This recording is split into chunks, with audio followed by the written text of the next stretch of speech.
His mother was a seamstress and his father managed a paint factory in one of the most overlooked cities in America. He grew up in Rockford, Illinois, a city that fashion had never once looked at.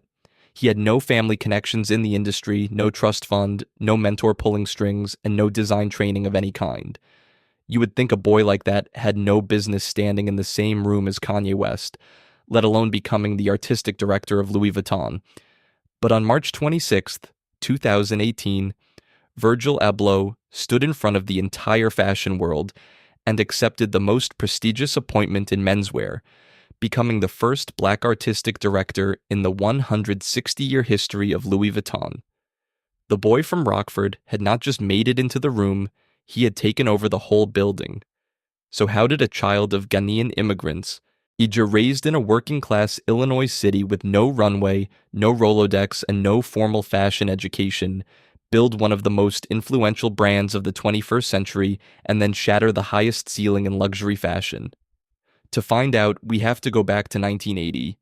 Before we get into the story, if this kind of deep dive documentary is what you want to see more of on this channel, go ahead and hit that like button right now, subscribe so you never miss one of these, and share this video with someone who needs to hear a story like this. Virgil Abloh was born on September 30th, 1980 in Rockford, Illinois, to Ghanaian immigrant parents who had come to the United States with very little but a clear understanding of what hard work looked like. His father, Ni Abloh, worked as a manager at a paint company.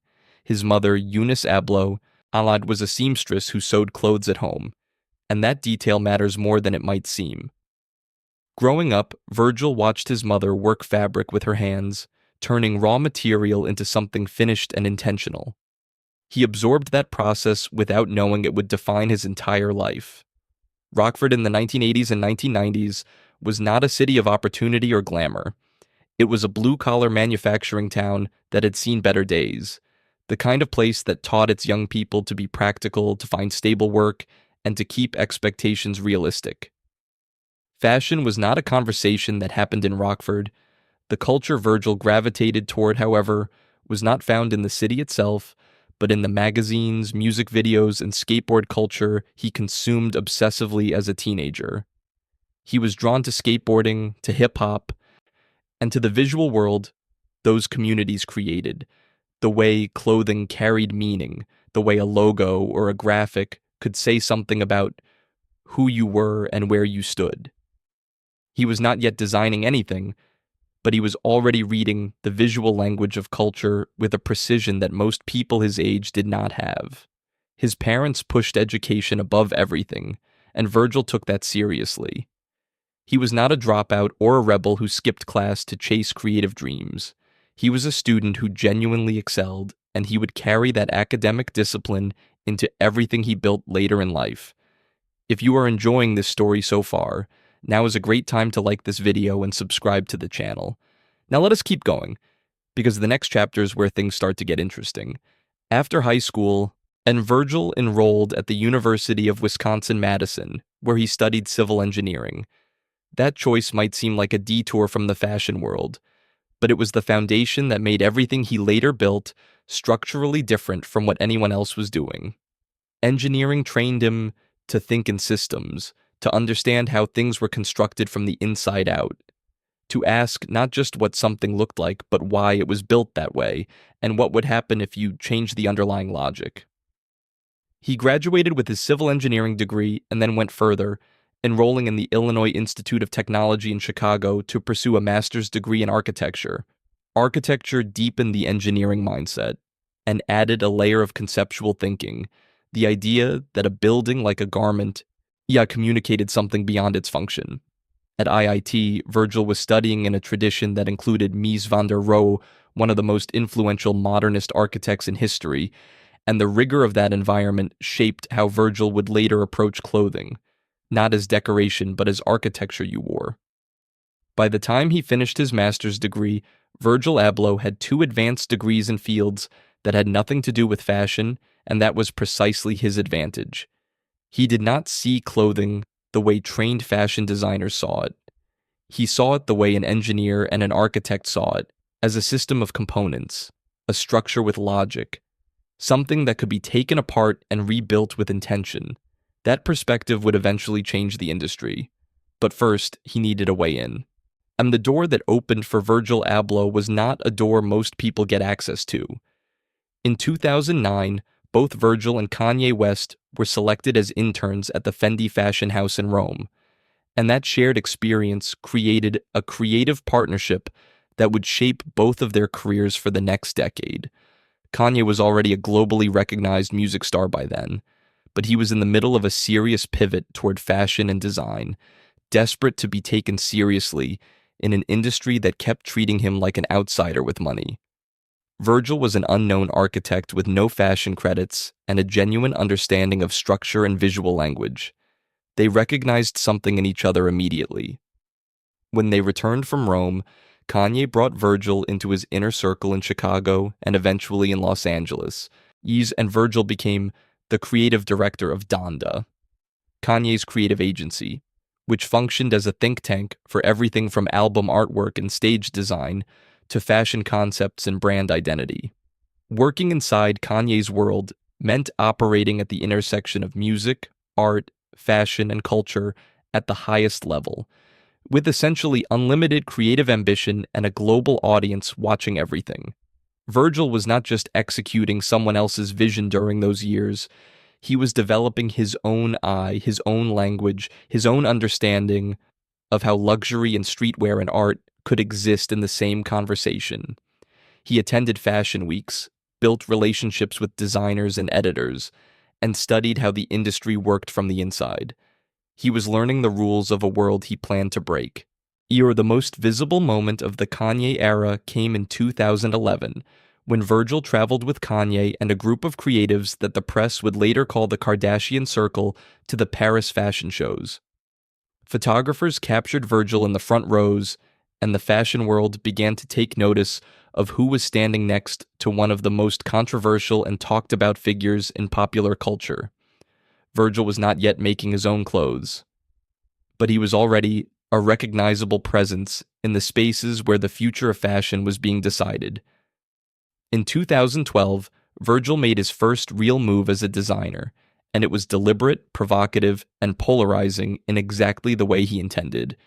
He launched a project called Pyrex Vision. The concept was stripped down and almost confrontational in its simplicity.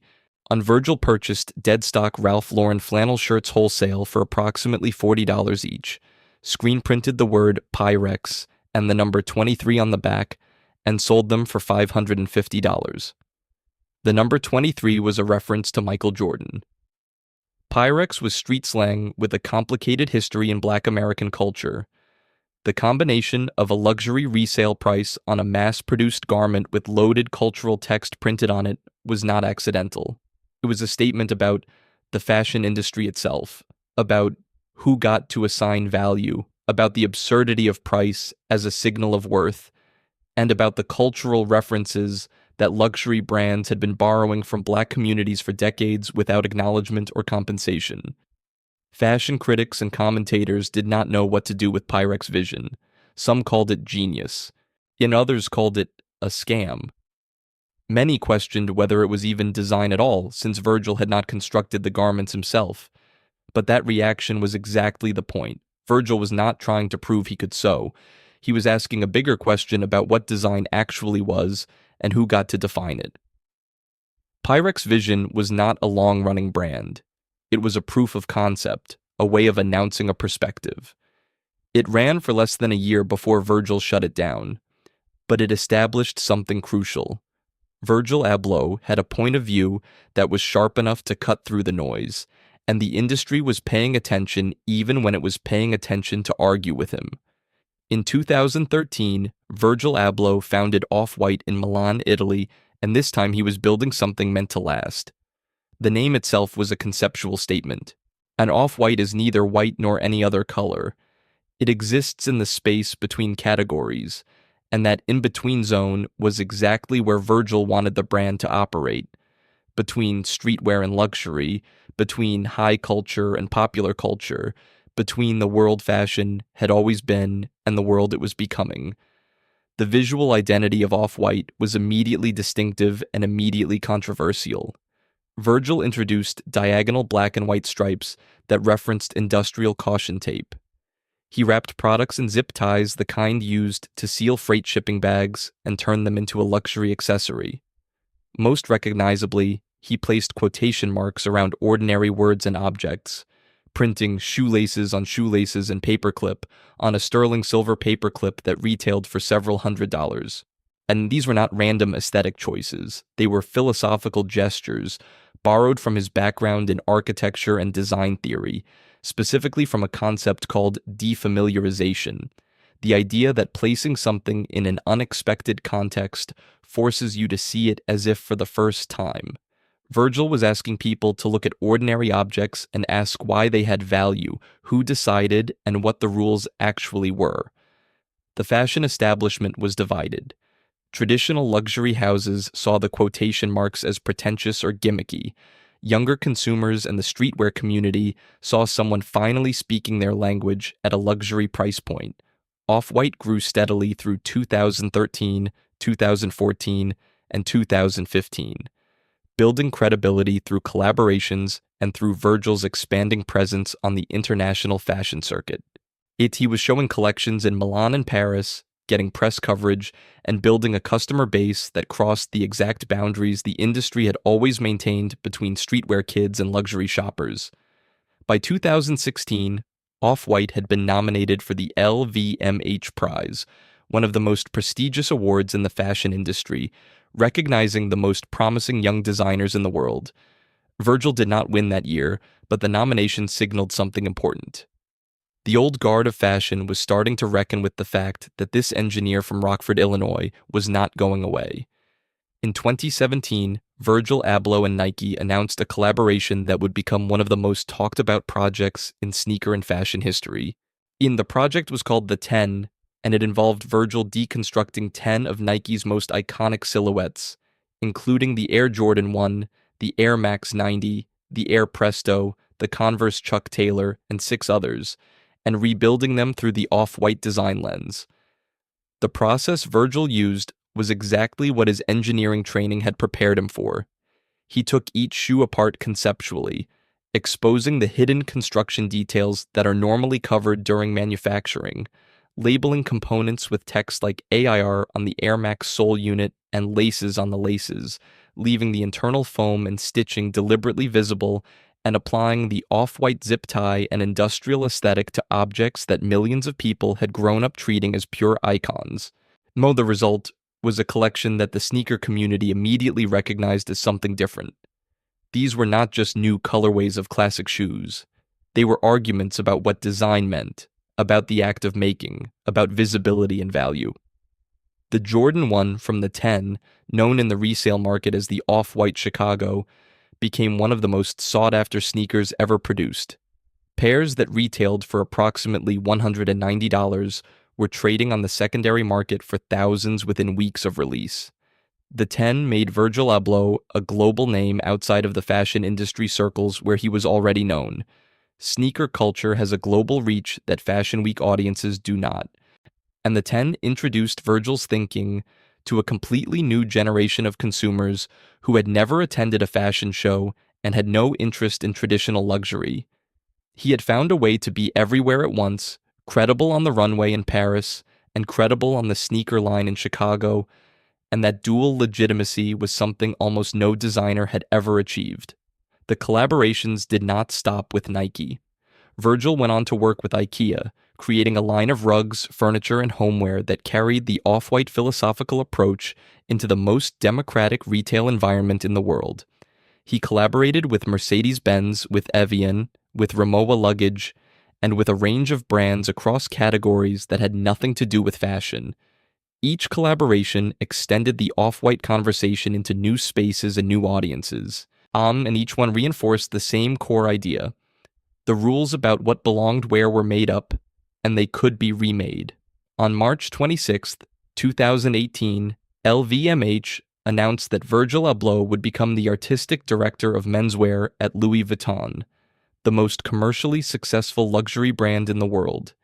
He was the first Black person ever appointed to that role in the house's 160-year history. The announcement sent a wave through the fashion industry that went far beyond the usual excitement over a designer appointment. This was a moment that carried the weight of everything the fashion industry had historically refused to acknowledge about race, access, and who was allowed to stand at the top. Virgil understood the magnitude of what had just happened. In interviews following the announcement, he spoke not just about his own career, but about what the appointment meant for the young black designers and creatives who were watching, the ones who had been told implicitly and explicitly that the highest rooms in fashion were not built for them. He said he was aware of being a vessel, that the opportunity was not just his.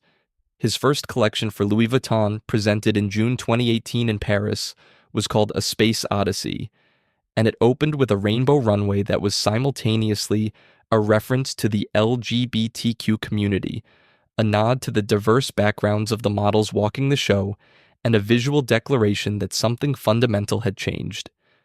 The collection received standing ovations from an audience that included figures from across the worlds of fashion, music, art, and entertainment. And reviewers noted that Virgil had managed to do what many believed was impossible: honor the history and codes of Louis Vuitton while injecting the brand with a cultural energy it had never previously had. Over the next 3 years, Virgil produced collection after collection for Louis Vuitton that challenged what a luxury menswear show could be and what it could say. He referenced Black American history, African design traditions, architectural theory, and streetwear in ways that felt considered rather than appropriative because they came from a place of genuine knowledge and personal history. He dressed some of the most influential men in the world, from heads of state to athletes to musicians, and he brought Louis Vuitton into conversations that luxury fashion had previously avoided entirely.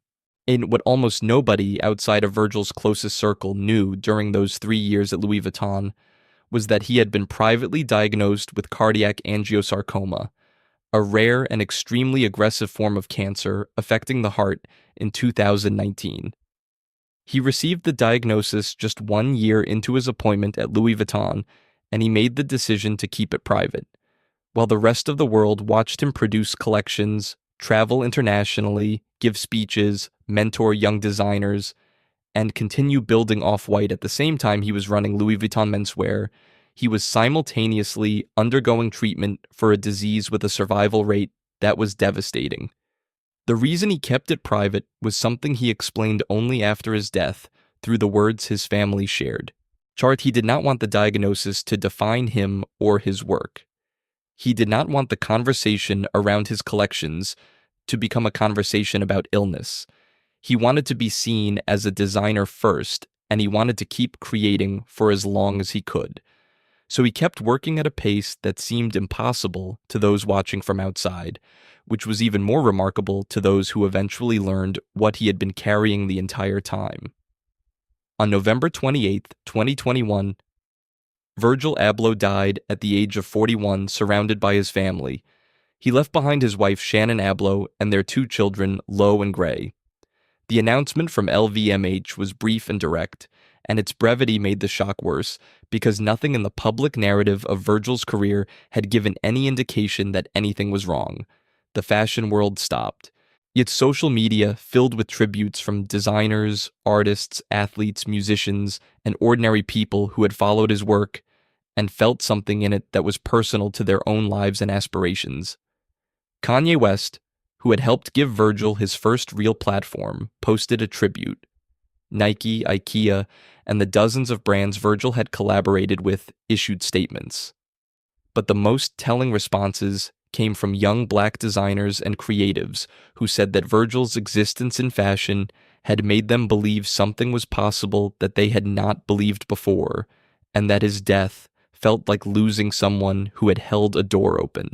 Virgil Abloh worked for approximately a decade at the highest levels of the fashion industry and produced a body of work that will be studied and debated for generations. Off-White, the brand he founded in 2013, was valued at over $1 billion before his death and continues to operate today.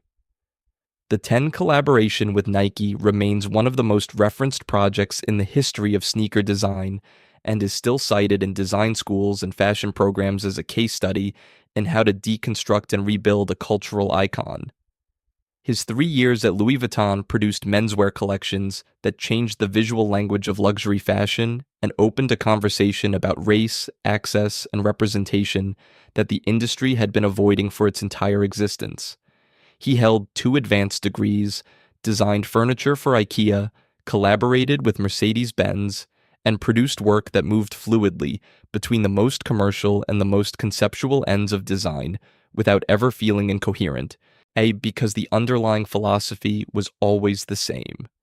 Virgil believed that the boundaries between categories were artificial, that streetwear and high fashion were not different worlds, but the same world seen from different angles, and that the people who had been told they did not belong in luxury spaces were not missing something. They were simply being excluded by rules that served someone else's interests. He said once that he was only 3% away from the mainstream at any given time, that he was not trying to be revolutionary, but to operate just at the edge of what was already accepted, close enough to be understood and far enough to change something. That gap of 3% is where all of his most important work lived. He was 41 years old when he died, and he had already done more to change the conversation in fashion than most designers accomplish in an entire career. The boy from Rockford, Illinois, the son of a seamstress and a paint factory manager, the engineer who taught himself to design by watching his mother work, had not just found a place in the fashion industry. He had rebuilt a part of it from the inside, left it fundamentally different from how he found it, and proved that the most important credential in any creative field is a point of view strong enough to make people stop and reconsider what they thought they already understood. That is the story of how a poor Illinois boy created Off-White and changed the entire fashion industry in the process. If this documentary hit the way you hoped it would, please take 5 seconds right now to like this video, and leave a comment below telling us what part of Virgil's story hit hardest for you. Subscribe to the channel if you have not already, and share this with someone who needs to hear a story about what is actually possible. We have more stories like this coming, and every like and subscription makes a real difference in whether we can keep making them. Thank you for watching.